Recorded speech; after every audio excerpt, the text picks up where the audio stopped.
അസ്സലാമലൈക്കും, welcome back. ഒന്നും പറയാനില്ല, നമുക്ക് സ്ട്രെയിറ്റ് ആയിട്ട് നല്ല റെസിപ്പിയിലേക്ക് പോകാം. ഇന്ന് മൈസൂർ മസാല ദോശ കാണിക്കുന്നത്. അപ്പൊ നമുക്ക് ഫസ്റ്റ് മസാല ഉണ്ടാക്കാം, അത് കഴിഞ്ഞിട്ട് ദോശ ഉണ്ടാക്കാം. അപ്പൊ ഇതെങ്ങനെയാണ് മസാലയുടെ പ്രോസസ് എന്ന് അറിയാം. ഇത് സാധാ മസാല തന്നെയാണ്, എന്നാലും എന്റെ ഒരു സ്റ്റൈലില്. വായോ. അപ്പൊ നമുക്ക് മസാലന്റെ പ്രോസസ്സിലേക്ക് പോവാം. അപ്പൊ ഞാൻ പാത്രം വെച്ചു, ഒരു 2 മിനിറ്റ് ആയി, ചൂടായിട്ടുണ്ട്. അപ്പൊ ഞാനൊരു അല്പം ഓയിൽ ഒഴിച്ചു കൊടുക്കുന്നുണ്ട്. ഓയിൽ മതി, വെളിച്ചെണ്ണ വേണ്ട. ഒരു മണം ഉണ്ടായാലേ, വെളിച്ചെണ്ണ മണം ഉണ്ടാകുമ്പോ നമ്മൾ ഉദ്ദേശിക്കുന്ന ഒരു ടേസ്റ്റ് വരില്ല. അപ്പൊ ഞങ്ങൾക്ക് കടുക് പൊട്ടിക്കാം. കടുക് ഇട്ടു. ഉഴുന്ന് 1 സ്പൂണ്. എപ്പോഴും ഈ തമിഴ്നാട് ഡിഷില് എല്ലാം നോക്കിയിട്ടുണ്ടോ, ഈ ഉഴുന്ന്, തോരൻ പരിപ്പ്, കടലപ്പരിപ്പ്, അങ്ങനെ പലതരം പരിപ്പുകള് വെറൈറ്റീസ് അവർ താളിക്കുമ്പോഴാറുണ്ട്. അതൊരു നല്ലൊരു സംഭവം. ഇത്രയും സംഭവം നമ്മുടെ ശരീരത്തിൽ പോകുമല്ലോ. ഒന്ന് പൊട്ടട്ടെ. പൊട്ടിയ ശേഷം നമുക്ക് സവാള, ഞാൻ 2 സവാള, മീഡിയം സൈസ് 2 സവാള ഞാൻ എടുത്തിട്ടുണ്ട്. പിന്നെ ഒരു ചെറിയ കഷ്ണം ഇഞ്ചി, 2 പച്ചമുളക്, കറിവേപ്പില, മല്ലിച്ചപ്പ്. ഇതാണ് ഇപ്പൊ ഇതിൽ ഇടാൻ പോകുന്നത്. ഓക്കെ. അപ്പൊ കടുക് നല്ല പൊട്ടി, 2 വറ്റൽമുളക് ഇട്ട് കൊടുത്തു. അതിൽ കൂടെ ഞാൻ ഒരു ചെറിയ കഷ്ണം ഇഞ്ചി ഇട്ടാ, അന്ന് നീളത്തിൽ അരിഞ്ഞു വെച്ചത്. അതുപോലെ സവാള 2 എണ്ണം പറഞ്ഞല്ലോ നേരത്തെ, അത് നീളത്തിൽ അരിഞ്ഞു വെച്ചത്. അതും ഇട്ട് നല്ലതായിട്ട് മൂപ്പിക്കുക. ഒരുപാട് അവര് ബ്രൗണിഷ് ഒന്നും വേണ്ട, ഒരു ട്രാൻസ്പെറന്റ് കളർ. ഓക്കെ. അതുവരെ ആയിട്ട്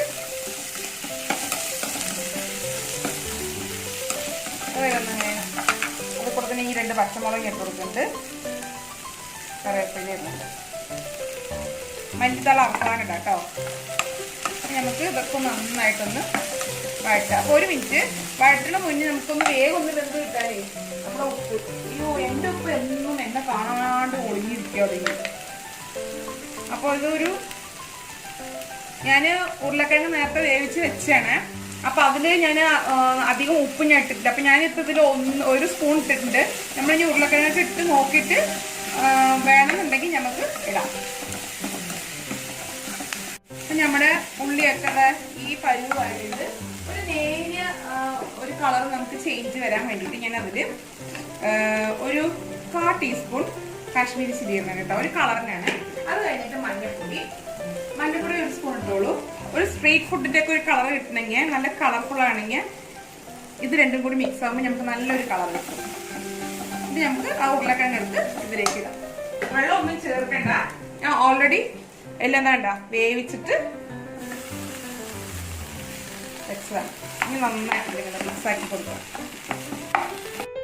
അപ്പൊ മസാലയൊക്കെ ഞാൻ എല്ലായിടത്തും നല്ലോണം അങ്ങോട്ട് യോജിപ്പിച്ച് കൊടുത്തു. ഇനി അവസാന സ്റ്റെപ്പ് നമ്മുടെ മല്ലി ഇട്ടു. ഇതിന്റെ പ്രോസസ്സ് ഇവിടെ കഴിഞ്ഞു. ഇനി ഒരു കാര്യം, ഇനി മൈസൂർ ദാൽ മസാല ഇനി ഒരു പ്രത്യേകതയും കൂടെ എന്താ വെച്ചാൽ, നമ്മൾ സാധാരണ ദോശ ഉണ്ടാക്കിയിട്ട് അതിന് മസാല വെച്ച് നമ്മൾ ഫോൾഡ് ചെയ്യും. ഇത് അങ്ങനെയല്ല. നമുക്ക് ദോശ ഉണ്ടാക്കിയിട്ട് അതിനകത്ത് ഒരു ചട്നി ഉണ്ട്, അത് നമ്മൾ തേച്ച് കൊടുത്തിട്ട് വേണം. അതാണ് ഈ ദോശയുടെ ഒരു ഹൈലൈറ്റ് തന്നെ. ആ ചട്നി നമ്മൾ തേച്ച് കഴിഞ്ഞിട്ട് അതിന്റെ പുറത്ത് ഈ മസാല വെച്ചിട്ട് നമ്മൾ ഫോൾഡ് ചെയ്യുന്നതാണ്. അപ്പൊ ഇനി ആ ചട്നി എങ്ങനെ ഉണ്ടാക്കാമെന്ന് നോക്കാം. അപ്പൊ ഇതിന്റെ ഞാൻ പറഞ്ഞില്ലേ, ആ മുളക് പൊടി ഇടുമ്പോൾ നമുക്ക് ഇങ്ങനെ ഒരു കളർ കിട്ടും. ഓക്കെ. സ്ട്രീറ്റ് ഫുഡിന്റെ ഒക്കെ കളർ നോക്കിയിട്ടുണ്ടാ, ഇതുപോലെ ഉണ്ടാവും. ഈ ബാംഗ്ലൂരിലൊക്കെ സൈഡിൽ ഇങ്ങനെ ഒരിക്കൽ പോയപ്പോ കണ്ടതാ, ഒരു ബ്രേക്ക്ഫാസ്റ്റ് ഞാൻ അവിടെ കഴിച്ചിട്ടുണ്ടായിരുന്നു. ഇതേപോലെയായിരുന്നു ആ കളർ. പക്ഷെ നമ്മുടെ നാട്ടിലത്തെ പ്യോർ യെല്ലോ, ഇതിന് വന്നിട്ട് ഒരു റെഡിഷ് ചേർന്നത്. അപ്പൊ അതിനാണ് ആ റെഡ് കളർ നമ്മൾ വരുത്താൻ വേണ്ടിയിട്ടാണ് നമ്മൾ ആ കാശ്മീരി ചില്ലി പൗഡർ ഇടുന്നത്. ഓക്കെ. അപ്പൊ നമ്മൾ ചട്നിക്ക് കുറച്ച് സംഭവങ്ങൾ, അതിലും ചെറിയൊരു പ്രോസസ് ഒക്കെ ഉണ്ട്. അപ്പൊ അത് ഞാൻ കാണിച്ചു തരാം. ഇതിന് വന്നിട്ട് ഉഴുന്ന് പരിപ്പ്, നമ്മുടെ സാധാ പരിപ്പ്, പിന്നെ ചെറുപയർ പരിപ്പ്, മൈസൂർ ദാൽ, പിന്നെ കടലപ്പരിപ്പ്. എൻ്റെ കടലപ്പരിപ്പ് തീർന്നു പറഞ്ഞെടുത്തില്ല. എല്ലാം 1 സ്പൂൺ എടുക്കുക. എന്നിട്ട് നമുക്കിത് നന്നായിട്ടൊന്ന് വറുത്തെടുക്കണം. അപ്പൊ ലേശ വറുക്കാൻ ഒരു കുഞ്ഞി ഓയിൽ ഇടുന്നുണ്ട്. ഇത് ഈ ഒരു ചട്നിയാണ് ആ ദോശനുള്ള അവർ വെച്ച് തരുന്നത്. അപ്പൊ നന്നായിട്ടൊന്ന് വറുത്തെടുക്കും. അപ്പൊ അതൊന്ന് നന്നായി വറുത്ത് അതിൻ്റെ ഒരു പച്ചമണമൊക്കെ മാറി അതിനോർമ്മ ഞാൻ ഒരു സവോള, ചെറിയ ഉള്ളിയാണ് സാധാരണ എടുക്കാറ്, എനിക്ക് ചെറിയ ഉള്ളി കഴിഞ്ഞു. പിന്നെ ഒരു 3 അല്ലി വെളുത്തുള്ളി എടുത്തിട്ടുണ്ട്. അത് ചേർന്നിട്ട് നന്നായിരുന്നു വഴറ്റാം. അപ്പൊ ഇത്ര ഞാൻ വറുത്തെടുത്ത് കഴിഞ്ഞു. അപ്പൊ ഞാൻ തീ ഓഫ് ചെയ്യണം. ഇതിന് വന്നിട്ട് ഒരു ചെറിയൊരു കഷ്ണം വേണ്ട, ഇത്ര ഒരു കഷ്ണം പുളി, എന്നിട്ട് ഒരു നമ്മുടെ ആവശ്യത്തിനുള്ള ഉപ്പ്. നിങ്ങൾക്ക് എത്ര ചട്നിക്ക് ഉപ്പ് എടുക്കണത് ഞാനിപ്പോൾ 1/2 സ്പൂൺ ഇടും. ആ 1/2 സ്പൂൺ ഉപ്പും പിന്നെ 1 സ്പൂൺ കാശ്മീരി ചില്ലി അതും കൂടിട്ട് നന്നായിട്ട് മിക്സിയിൽ പേസ്റ്റ് പരുവത്തിൽ അരച്ചിട്ട് വരാം കേട്ടോ. അപ്പൊ നമ്മൾ ഇനി അടുത്തത് ദോശ ചുടാൻ പോവുകയാണ്. അപ്പൊ ഞാൻ പറഞ്ഞല്ലോ ചട്നിയൊക്കെ കണ്ടില്ലേ, നല്ല അടിപൊളിയായിട്ട് അരച്ചു വെച്ചിട്ടുണ്ട്. ഓക്കെ, ഇനി നമുക്ക് കല്ല് ചൂടായി, നമുക്ക് ഇനി മാവ് ഒഴിക്കാം.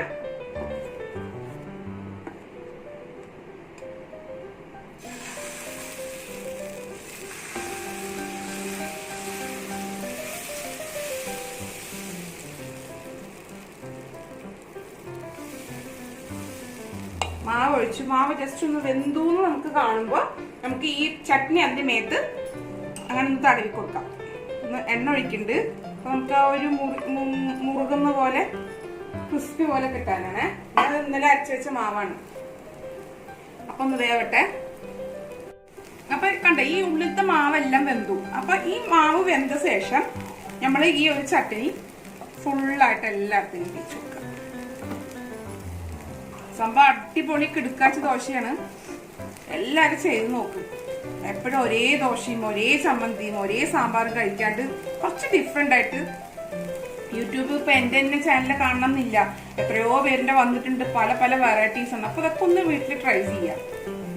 അപ്പൊ ഇത്രയും ഞാൻ ഒരു സ്പൂണില് ഇട്ട് കൊടുത്തിട്ടുണ്ട്. ഇനി അതിന്റെ പുറത്ത് നമുക്ക് നമ്മുടെ മസാല അതേപോലെ ഇട്ടിട്ട് അപ്പൊ ഒന്ന് പരന്ന ഓലാക്കി കൊടുക്കാം. ഇനി വേണം നെയ്യ് വേണം ബട്ടർ വേണം എന്നുള്ളവർക്കൊക്കെ വേണമെങ്കിൽ അവരവരുടെ ഇഷ്ടത്തിനനുസരിച്ചിട്ട് ചെയ്യാട്ടോ. ഞാനിപ്പോ അതൊന്നും ചെയ്യാൻ പോണില്ല. ഇപ്പൊ വാട്ടേ കളർ നമ്മുടെ ദോശ നന്നായിട്ട് മുരിഞ്ഞുണ്ടാക്കാം. ഈ ഭാഗത്ത് നല്ല മുരിഞ്ഞു വന്നിട്ടുണ്ട്. മസാലക്കുള്ള കാര്യം നമുക്ക് അങ്ങനെ കാണാൻ പറ്റില്ല. ഞാൻ ഉദ്ദേശിക്കുന്നത് ഒരു ട്രയാങ്കിൾ ഷേപ്പാണ്. കിട്ടിയാൽ കിട്ടി, ഇല്ലെങ്കിൽ അത് ഫ്ലോപ്പായി. ഓക്കെ, നമുക്ക് എന്തായാലും ട്രൈ ചെയ്ത് നോക്കാം.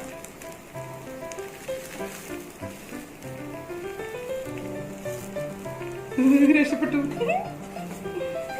നമുക്കൊന്ന് ലെവനൊന്ന് തിരിച്ചിടാം. ആരവാ, സൂപ്പറായി വന്നൂലേ. നമ്മുടെ ദോശ കണ്ടില്ലേ, മാവിന്റെ മിക്സിംഗ് ഒക്കെ ഞാൻ അന്ന് ഒരു വീഡിയോയിൽ ഞാൻ പറഞ്ഞിരുന്നു. ഞാൻ ഒരു ദിവസം എന്തായാലും എല്ലാവർക്കും അളവ് ഒരു ദിവസം ഞാൻ കാണിച്ചു തരുന്നുണ്ട്, ഈ ഒരു ബ്രൗണിഷ് കളർ വരണമെന്നുണ്ടെങ്കിൽ. അപ്പൊ ഇതെല്ലാവരും ഒന്ന് വീട്ടിൽ ട്രൈ ചെയ്യുക. എന്നിട്ട് ഇതിന്റെ ഫീഡ്ബാക്കോ ഇനിയിപ്പോ അതിനുള്ള കമന്റ്സോ കാര്യങ്ങളും നിങ്ങൾ ആരൊന്നും ചെയ്യില്ല കേട്ടോ, ഒരു സ്നേഹമില്ലാത്ത പോലെ. അപ്പൊ അതൊക്കെ ചെയ്യണം. വെറുതെ ഈ സബ്സ്ക്രൈബ് മാത്രം ചെയ്തിട്ട് എന്താ കാര്യം? ചില ആൾക്കാർ സബ്സ്ക്രൈബ് ചെയ്ത് കളിക്കുകയാണ്, ഒന്ന് ഓണാക്കും പിന്നെ ഒന്ന് അൺസബ്സ്ക്രൈബ് ചെയ്ത് നോക്കും. ഇത് എന്താണ്, ഇത് കളിയാണ്. ഇങ്ങനൊന്നും എനിക്ക് ഇഷ്ടമല്ല കേട്ടാ, കാര്യം ഞാൻ പറഞ്ഞേക്കാം. അപ്പൊ അത് കാരണം എല്ലാവരും ഇതൊക്കെ ഒന്ന് ചെയ്തിട്ട് എന്നെ ഫുൾ സപ്പോർട്ട് ചെയ്യുക. നിങ്ങളൊക്കെ അല്ലാണ്ട് സപ്പോർട്ട് ചെയ്യാൻ പിന്നെ ആരുള്ളത്? അപ്പൊ നന്നായിട്ടൊന്ന് സപ്പോർട്ട് ചെയ്യാം. ഓക്കെ, അപ്പൊ ഇൻഷാ അല്ലാഹ് നമുക്ക് ഇനി അടുത്തൊരു അടിപൊളി വീഡിയോ ആയിട്ട് വീണ്ടും വരാം. അസ്സലാമു അലൈക്കും.